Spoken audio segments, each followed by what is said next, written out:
Welcome to the Capital News. I am your host, Alex Karitis. Today is Wednesday, February 24th, 2021. Thank you so much for joining me. Title of today's podcast, GameStop the System.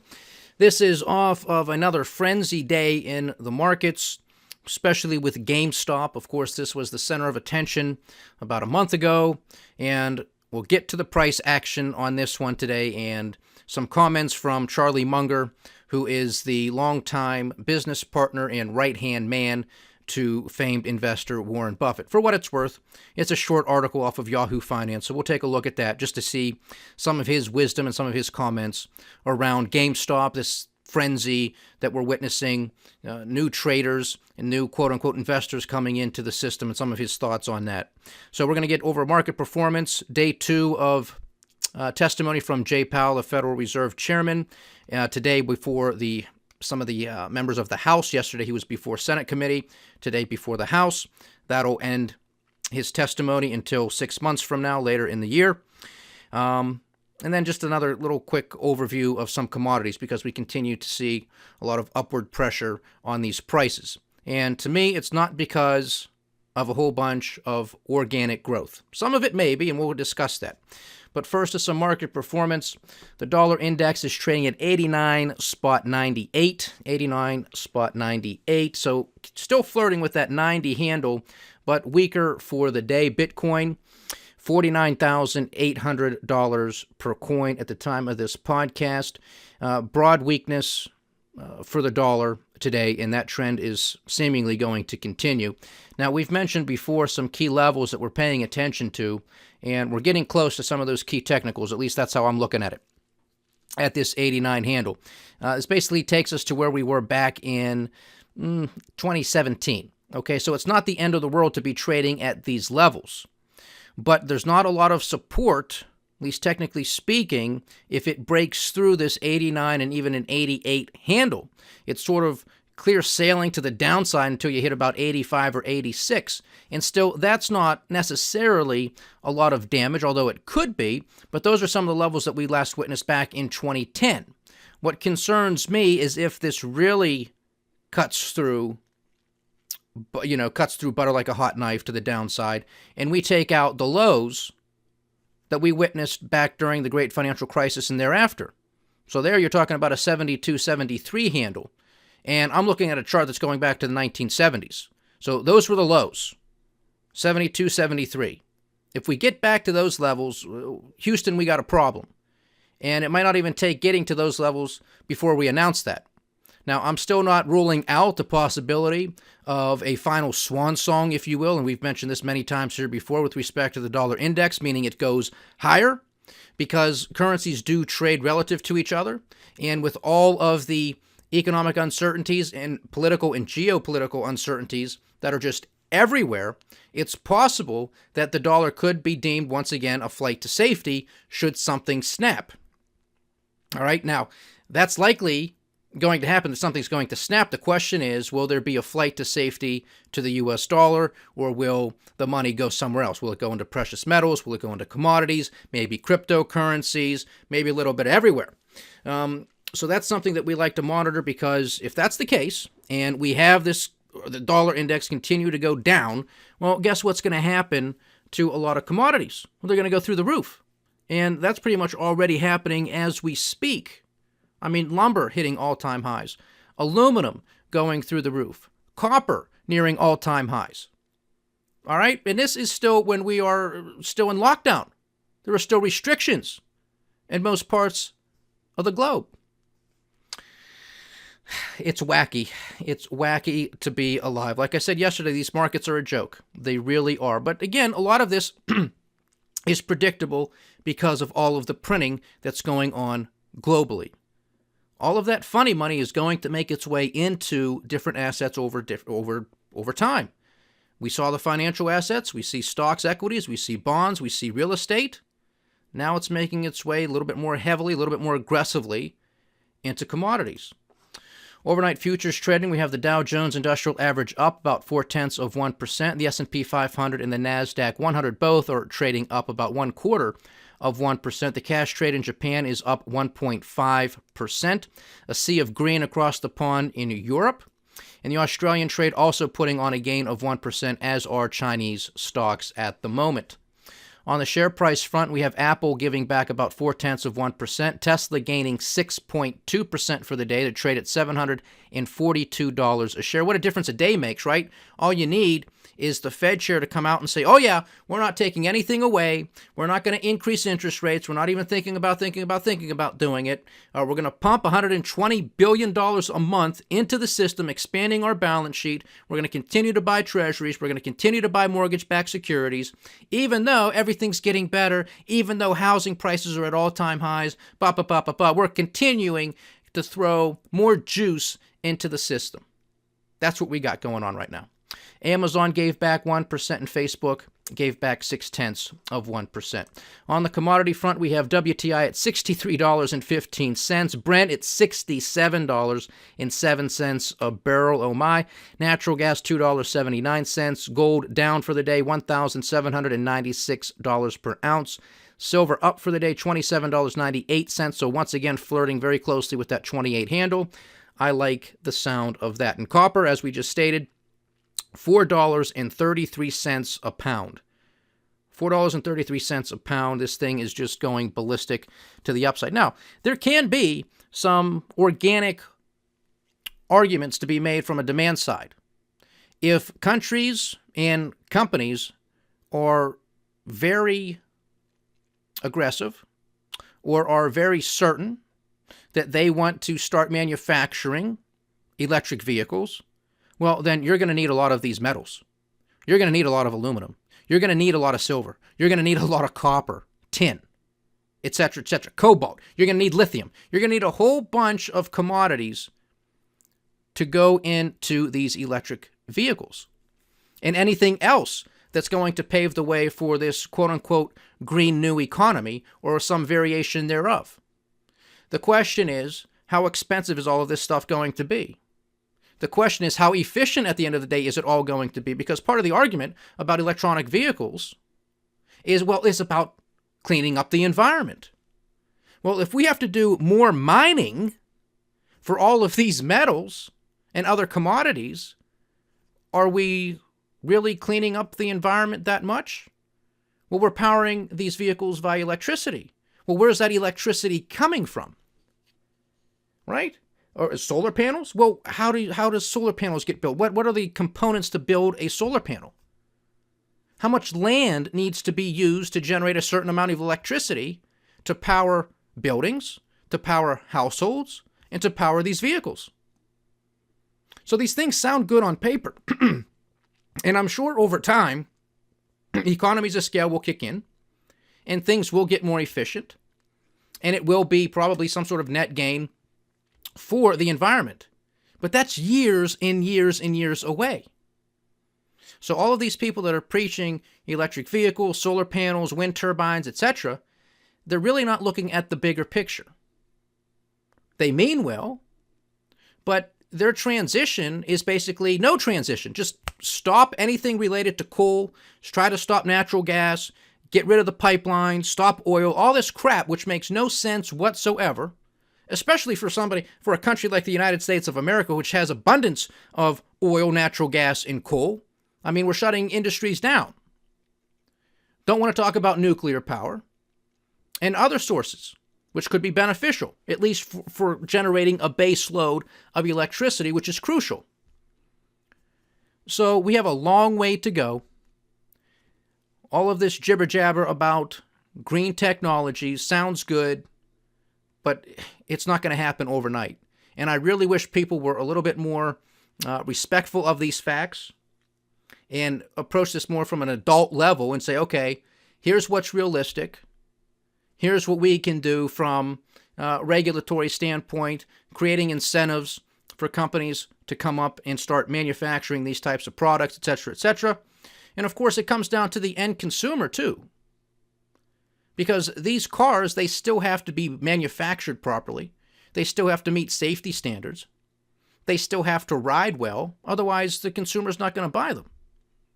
And if you continue to have all of their input costs go up, if this commodity run up just basically has no end in sight because you got a double whammy of maybe a triple whammy of supply constraints, of actual demand for these products, and central banks and federal governments going ballistic at the printing press.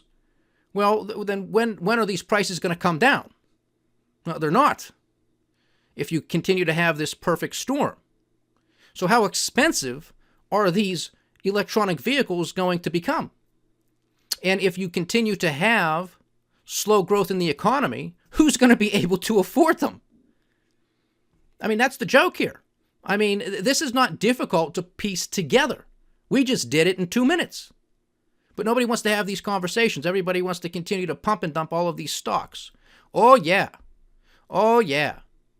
Tesla's going to keep going up. Bitcoin, oh, people are buying Bitcoin. I think, Tesla made more money on Bitcoin than they have selling cars for the past 10 years.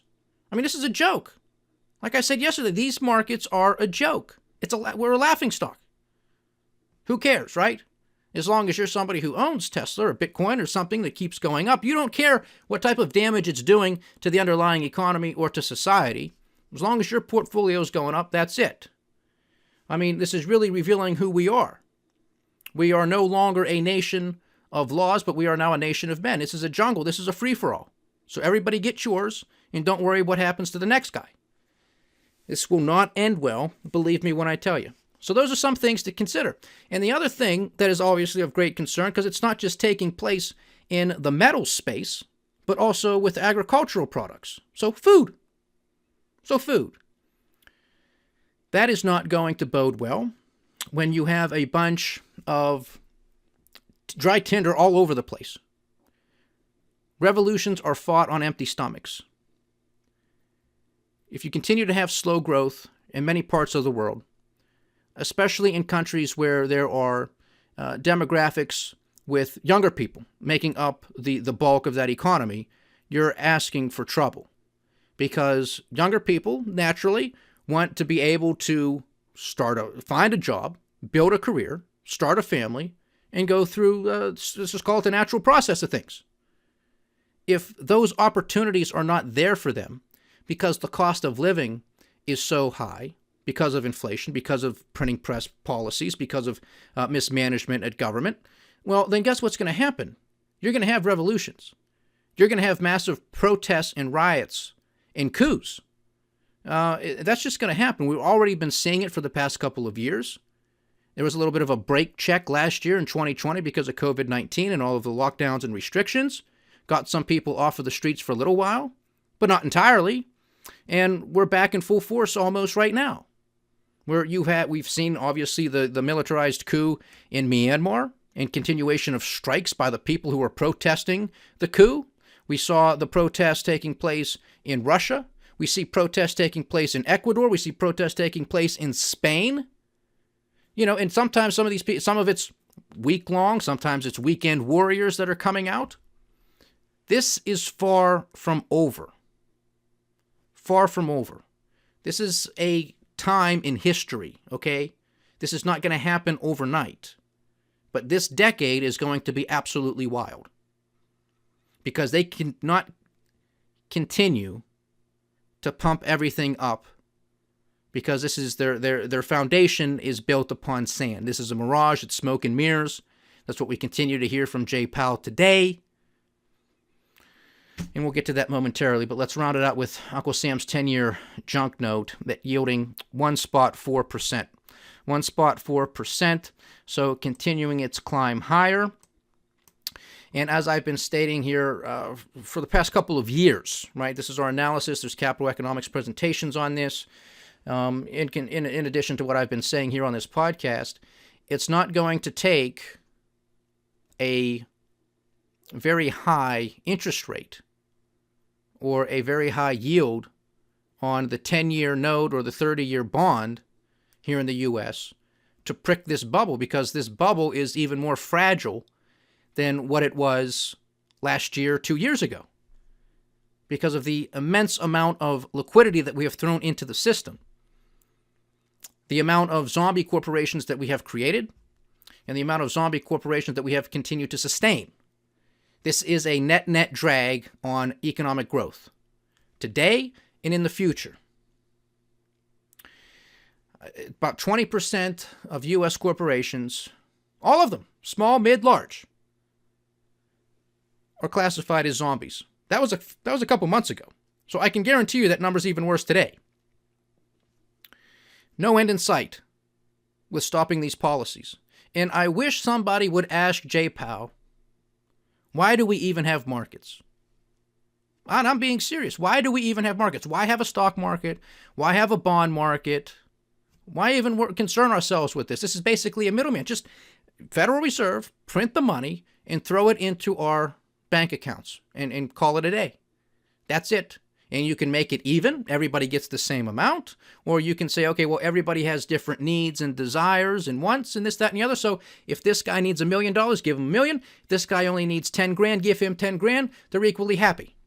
However you want to do it, because clearly there are no negative side effects or consequences to these types of policies that they continue to enact.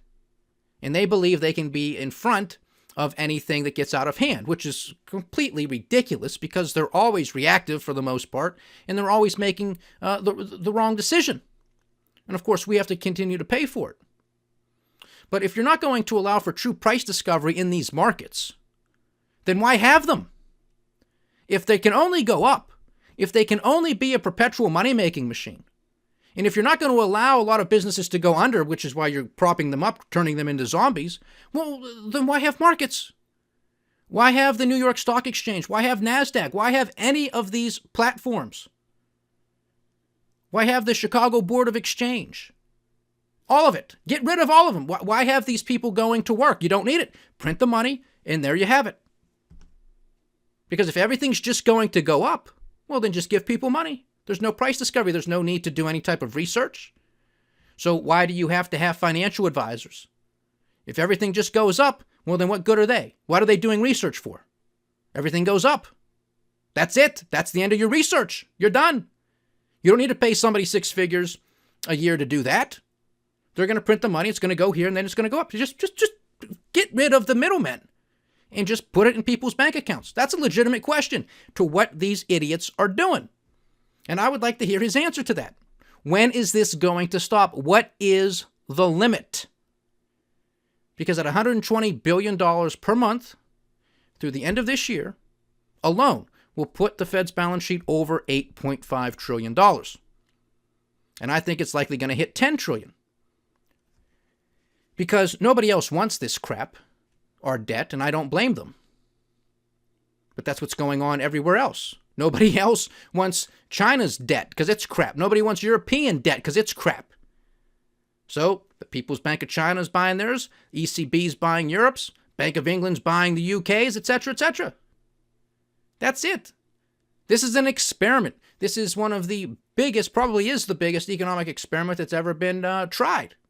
Well, sometimes you got to change it up in that experiment to see what really happens. So, Mr. Powell, if you're saying that we're well on our way to recovery, yes, it's going to take a while, but we're on our way. If you have one bank and one Federal Reserve president come out after the next saying, okay, our people think that GDP is really going to take off this year, well, then why do we continue to need the support of quantitative easing and all of this other bond buying mess? Just take it away. And then we'll see how strong and vibrant this economy is. But they don't want to do that because they know without this stimulus, without this funny money propping it up, it collapses. It collapses. And we can see stocks come back. They can come down for a day or two, maybe even a full week, only to see this type of run-up that we saw today across the board. These markets are insane. There's really no other way to put it. And Jay Powell continues to dodge the questions asked of him today, continues to sweep any inflationary concerns under the rug, that they can get in front of it, that they have the tools necessary, that we're targeting 2%, which is a ridiculous number. They're pulling it out of the behind, and they're just making it up. 2% sounds right. That's all. Well, we're not really killing them. It's death by 1,000 cuts. Let's just swipe them 2% here, and then next year we'll steal another 2% there. Of course, they're stealing a lot more through inflation, and their goal is price stability. Dual mandate at the Fed, price stability and full employment. Well, it doesn't take a genius to understand that more stable prices would be a year-over-year change of 0%, not 2%. And if 2%, why not 1%? That's 1% more stable than 2. Where are they coming up with these numbers? And of course, what the Federal Reserve looks at when it comes to inflation, they like to strip out, the real cost of living. They like to strip out food. They like to strip out energy. Because, why count the things that people actually need to live? Cost of living, I need these things to live. No, we're not going to look at those things. This is the joke. Nobody questions them. Nobody asks them about it. Because these politicians are a bunch of cowards. They're a bunch of spineless weasels on both sides of the aisle. Because nobody wants to go back to their constituents and say, okay, we messed up. You want to continue paying for all this stuff that we promised you, we're going to have to raise taxes. No politician wants to do that. Because raising the taxes on the rich ain't going to do it. We've gone through this exercise too many times. Okay? It's basic math. Don't insult me. Don't insult yourself anymore. Get with it. Okay? So people's taxes are going to have to go up. They don't want to do that. Or they can go back and say, well, yeah, we made you promises that you're going to get X, Y, Z. You're not. We're going to have to cut spending. No politician wants to do that either. So along comes the money fairy in Jay Powell, and he says, hey, I'll finance all this stuff to keep this going. You will? Yeah, I'll do it. I'll do it. Even though the Fed is supposed to be the responsible one in this type of situation and say, no, we are not going to continue to finance this insanity. We are not going to continue to run multi-trillion-dollar deficits. You got to get your act together, Congress. That's what they are supposed to be. The Fed can serve as a check against this insanity that gets pushed through Congress. That check is we're not going to finance the debt. That means interest rates are going to go up, which means our debt servicing costs are going to go up. And that's going to start raising some red flags in the political arena. People are going to say, oh no, we're not going to spend that much money servicing our debt. Not going to happen. See how this is supposed to work? But they just, one hand washes the other. They facilitate each other. That's all it is. That's all it is. And that's how you know the true nature of these politicians and central bankers. So get off of it, whether you're Democrat or Republican. These people do not care about you. They do not care about you. They do not care about you. How many more pieces of evidence do you need? They simply tell you what you want to hear at a time that you want to hear it to get the vote. And that's it. They don't ask these hard-pressing questions. They're not even that hard. They're not difficult. It's common sense. It's common sense. If you can print this much money and you say it's a good thing, well, then print a multiple of that, and it must be great. So let's do an experiment. Stop printing this money. Take it out of the system. Stop doing it just for a month, and let's see what happens. Let's see what happens if you're so certain that the economy is vibrant and coming back. Let's just see what happens. GameStop stock up 104% today. 104% today. An increase of 47 points, trading at $91.71. Market cap now at $6.4 billion. Recall about a month or so ago, it was north of 24, I think, somewhere around there, around 24 billion when it was at, 400 and some dollars a share. And after hours trading is up another 83%, putting on an additional 76 points to trade at $168 per share. This is GameStop. And this is funny. I'm looking at this on Yahoo Finance, and the 1 year target estimate, basically sort of, I guess, the average of the analysts who are covering it. I believe that's how they calculate. But nonetheless, the 1 year target estimate is $13.44. So we're a multiple of this. We're over 10 times this now, as it stands in after hours trading, again at $168 a share. These are the markets we have, ladies and gentlemen. They make no sense whatsoever. There was a strong case from the short sellers with respect to GameStop as to why they entered a short position. It doesn't mean that they have to be right. It doesn't mean that the company was going to zero, that they were going to go bankrupt. But we know the story. We've been down that road before. So the question, of course, is how much higher is this going to run up again? And what's the cause of this at the end of the day? Is somebody, again, just playing with these markets? How many people, are going to wake up tomorrow and see GameStop trading at $168 a share and think, oh my God, it's going back up to 300, 400, 500 like it did last time. I have to get on the train. I have to make some money. I have to do this. And then boom, they're going to get wiped out again. A lot of people have not learned their lesson. And a lot of people who maybe didn't get in the first time are saying, oh, this is my chance to do it now. I was afraid or I didn't have the money, but now I do. So let me get in and chase this thing. A company that was trading, hold on, let me bring it up. Where were we a year ago? Oh, $39, $52. Let's see where we were here. This is crazy. I'm sorry. A year ago it was lower than that. I looked at year to date. My apologies. A year ago, 17, 15, 10, 6, 4. You know, it depends on where you go. $4 a share back in last April. Yeah. Why not be at, $168? It's completely rational. Trade at your own risk. Here's Charlie Munger again, the right-hand man and longtime business partner of Warren Buffett. So here's the article out of Yahoo Finance. Charlie Munger, vice chairman of Berkshire Hathaway and longtime business partner of Warren Buffett, issued a strong condemnation of the businesses he said enabled the recent frenzy of speculative trading by retail investors.